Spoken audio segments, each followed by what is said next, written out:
नमस्कार दोस्तों, स्वागत है आपके अपने YouTube चैनल विजय क्लासेस में। दोस्तों, आज हम संयुक्त व्यंजन के विषय में अध्ययन करेंगे। इससे पहले की क्लास में हमने स्वर और व्यंजन को विभिन्न तरीक़ों से अध्ययन किया, जो कि हिंदी ग्रामर से संबंधित विभिन्न परीक्षाओं के लिए उपयोगी है। आपका सब्जेक्ट में भी उपयोगी है, जैसे TGT, PGT, LT ग्रेड, इन सब में तो ये बहुत ही महत्वपूर्ण है। लेकिन इसके साथ साथ आपका BEd एंट्रेंस, लेखपाल, टेट, सुपर टेट, पुलिस, बाकी इन सब परीक्षाओं में भी ये बहुत ही उपयोगी है। और ये समझिए हमारा एक मूल है, जड़।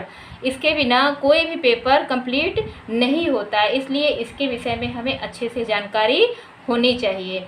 तो चलिए हम लोग प्रारंभ करते हैं संयुक्त व्यंजन, जो कि हमने पढ़ा भी है। संयुक्त व्यंजन हमारी वर्णमाला में कुल 4 है, लेकिन हमें ये जानना है कि वो किन किन अक्षरों से मिलकर के बना है, क्योंकि परीक्षा में उससे संबंधित बहुत सारे क्वेश्चन पूछे जाते हैं। इससे पहले दोस्तों मेरा एक क्वेश्चन है, आप जो लोग भी देख रहे हो, मेरे दोस्त, स्टूडेंट्स, कोई भी देख रहे हो, उनसे मेरा एक महत्वपूर्ण क्वेश्चन है, जो कि BEd एंट्रेंस सन 2014 में पूछा गया था। एक छोटी सी परीक्षा होती है BEd एंट्रेंस की, जो कि टीचर बनने की हमारी पहली सीढ़ी होती है।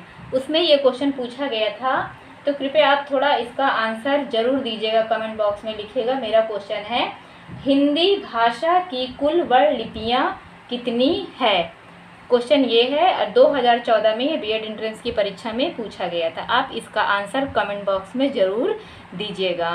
तो चलिए प्रारंभ करते हैं हम लोग अपनी क्लास। संयुक्त व्यंजन, जैसा कि आप लोग जानते ही हैं, संयुक्त व्यंजन 4 हैं। कौन कौन से? पहला है छ, दूसरा है त्र, तीसरा है आपका ज्ञ, और चौथा है श्र। तो ये तो हमारे 4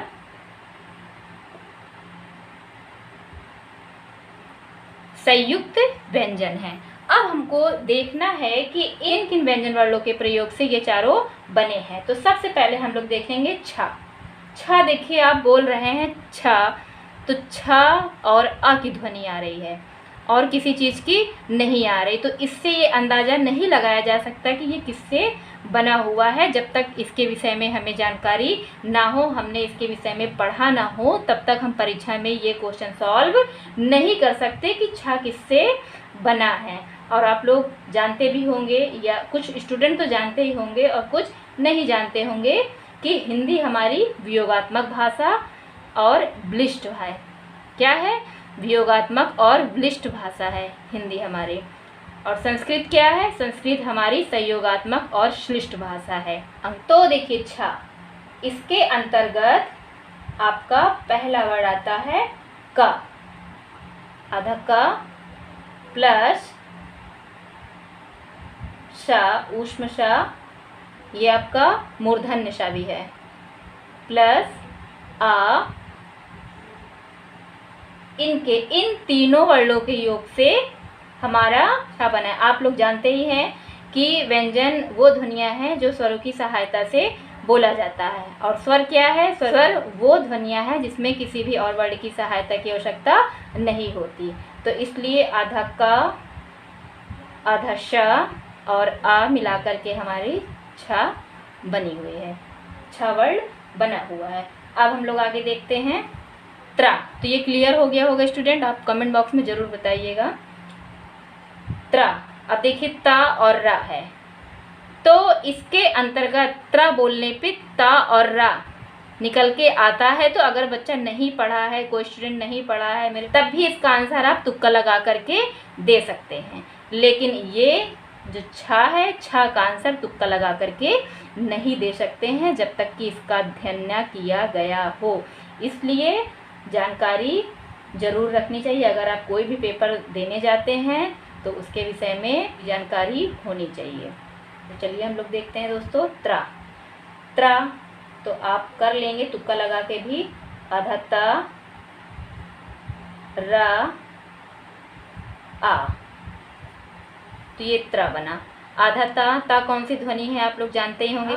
रा आपका अंतस्थ व्यंजन है, अंतस्थ व्यंजन रा है, और इसको प्रकंपित और लुंठित व्यंजन भी कहते हैं। साथ में आ लगा है, तो तीनों के योग से त्रा व्यंजन बना है। फिर हम लोग का आता है जिया। इसको हम लोग बचपन से पढ़े हैं, ज्ञा। देखिए ज्या, आधा जा प्लस इया प्लस आ, तो तीनों मिलाकर के क्या हुए, जिया बने। और जैसे ज्ञा बोलेंगे, अगर ज्ञा बोलते हैं तो ज्ञा के लिए हम लोग ने क्या लिखेंगे, क्या जैसे परीक्षा में आ गया ज्ञा बोले, तो ये अगर आपका ऑप्शन आया है तो आप इसको टिक लगाएंगे, तो ये क्या हो जाएगा, गलत।